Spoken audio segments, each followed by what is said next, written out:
confusion and delay. A few hours later, Thomas awoke, tired but excited for the day ahead. He looked all around the station and took in all the new sights and sounds in front of him. He then spoke to Annie and Clarabel. "Morning, Annie. Morning, Clarabel." But there was no reply. Thomas looked over and realized his friends were no longer beside him. "Annie? Clarabel? Where are you?"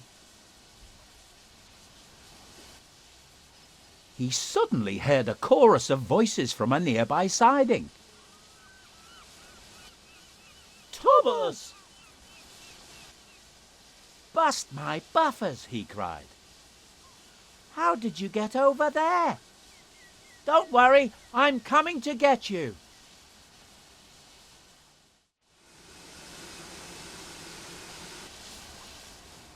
"It looks like those troublesome trucks are still in the way. We need to move them before we can rescue Annie and Clarabel."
"You troublesome trucks are always causing confusion and delay."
track is clear now, so we can go and collect Annie and Clarabelle.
Hello, you two. It's good to see you're both okay. But how did you get here? We don't know, Thomas, cried Annie. Perhaps an engine from this railway put us here, thinking we were just ordinary coaches. That is strange, said Thomas, puzzled. Maybe it was by accident. But we can't stand here all day, he added. We still have a lot to do before the special event tonight, and now we're running late, so we need to hurry.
Thomas arrived at the platform, and the passengers began to climb aboard Annie and Clarabel. As he was waiting, Mr. Peters walked up and greeted him warmly. "Morning, Thomas. I hope you and your coaches are feeling well rested and ready for work." "Good morning, Mr. Peters, sir," smiled Thomas. "We certainly are, and we're looking forward to starting our journey. I'm sorry we're running a little late this morning." "That's all right, Thomas," said Mr. Peters kindly. "Just make sure you try and make up for the lost time." "I'll try, sir," puffed Thomas. Mr. Peters smiled. "That's a good engine," he said. "Our passengers are our top priority here on the West Somerset Railway, and we must do everything we can to ensure that they all have a wonderful time." "Don't worry, sir. We'll make sure they all have a great time." "That's what I like to hear," continued Mr. Peters. "It looks like you're almost ready to go. But I'll be sure to come and find you later and see how you're getting on." And with that, he turned and walked away to attend to other things. Thomas was still waiting for the last of the passengers to get on board, and he was eager to set off. Luckily, he didn't have to wait for long. "It looks like everyone's on board," called Clarabel. "We're ready to go now, Thomas," said Annie. "That's good," puffed Thomas. "Let's get going and see if we can make up for lost time."